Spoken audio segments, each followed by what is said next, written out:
वैदिक कथा अमृत में आपका स्वागत है। आज की कथा है भगवान की समंतक मणि विषयक लीला, जिसके द्वारा भगवान ने भौतिक संपत्ति की व्यर्थता सिद्ध कर दी। इस कथा में आज हम लोग सुनेंगे कि कैसे भगवान ने अपने विरुद्ध झूठे दोषारोपण के निराकरण के लिए किस तरह समंतक मणि को फिर से प्राप्त किया और जाम्बान तथा सत्राजित की कन्याओं से विवाह किया। तो आइए कथा शुरुआत करने के पहले हम लोग भगवान से प्रार्थना करते हैं। ओम नमो भगवते वासुदेवाय, नारायणं नमस्कृत्यं नरं चैव नरोत्तमम्, देवीं सरस्वतीं व्यासं ततो जयमुदीरये। जब सुखदेव गोस्वामी ने बतलाया कि राजा सत्राजित ने समंतक मणि के कारण कृष्ण का अपमान किया, तो राजा परीक्षित इस घटना को विस्तार से सुनने के लिए उत्सुक हो उठे। अतः सुखदेव गोस्वामी ने यह कथा का सुनाई।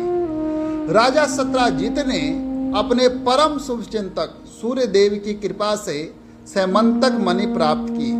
उसने इस मणि को एक जंजीर से बांधकर गले में लटका लिया और तब द्वारका की यात्रा की। वहां के निवासी उसे साक्षात सूर्य देव समझकर कृष्ण के पास गए और बतलाया कि उनका दर्शन करने सूर्य देव आए हैं। लेकिन कृष्ण ने उत्तर दिया कि आने वाला व्यक्ति सूर्य नहीं अपितु राजा सत्राजित है, जो समंतक मणि धारण करने से अत्यधिक तेजोमयी प्रतीत हो रहा है। द्वारका में सत्राजित ने इस बहुमूल्य मणि को अपने घर में विशेष वेदिका में स्थापित करा दिया। यह मणि प्रतिदिन प्रचुर मात्रा में स्वर्ण उत्पन्न करता था और इसमें एक अतिरिक्त शक्ति यह थी कि इसकी जहाँ कहीं उचित रीति से पूजा की जाए वहाँ कोई विपत्ति नहीं आएगी। एक अवसर पर भगवान श्री कृष्ण ने सत्राजित से अनुरोध किया कि वह इस मणि को यदुराज उग्रसेन को दे दे, किंतु सत्राजित ने देने से इनकार कर दिया क्योंकि वह लालची था।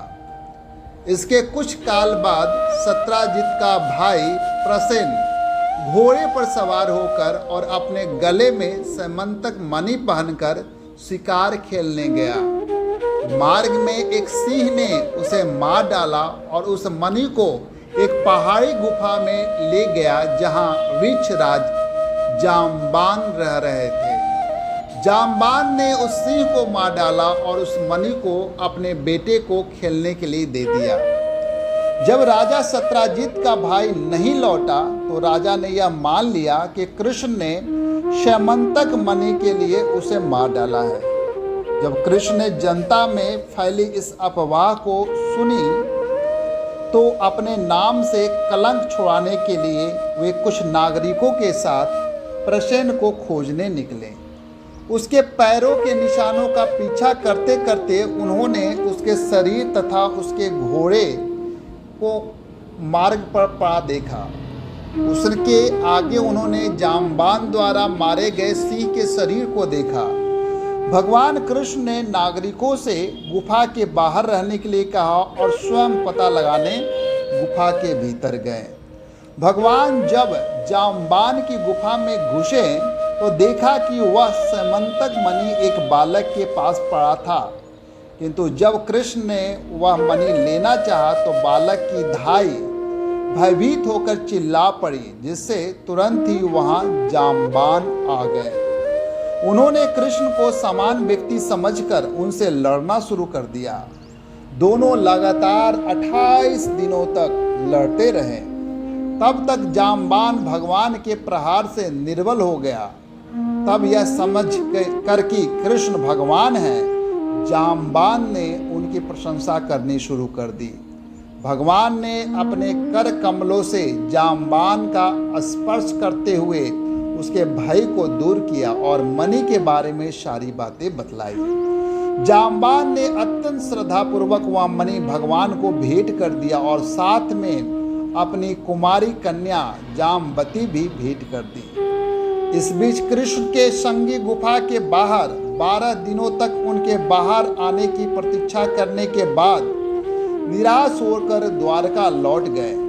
कृष्ण के सारे मित्र तथा परिवार वाले अत्यंत दुखी थे और कृष्ण के सकुशल वापस आने के लिए दुर्गा देवी की नियमित रूप से पूजा करने लगे। जब वे यह पूजा कर रहे थे तभी कृष्ण नव विवाहित पत्नी के साथ नगर में प्रविष्ट हुए।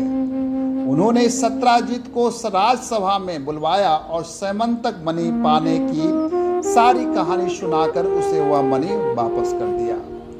सत्राजित ने अतीव लज्जा तथा पश्चाताप के साथ वह मणि स्वीकार किया।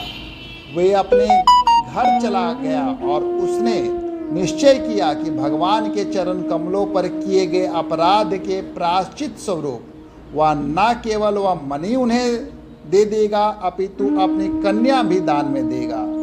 श्री कृष्ण ने सत्राजित की कन्या सत्यभामा के साथ पानी ग्रहण तो स्वीकार कर लिया क्योंकि वह सर्वगुण संपन्न थी, किंतु उन्होंने मणि लेना अस्वीकार कर दिया और उसे राजा सत्राजित को लौटा दिया। इस प्रकार ये कथा समंतक मणि विषयक लीला भगवान की, जिसके द्वारा भौतिक संपत्ति की व्यर्थता भगवान ने सिद्ध किया है। तो इसी तरह की कथा को सुनने के लिए आप वैदिक कथामृत में बने रहे। हरे कृष्णा।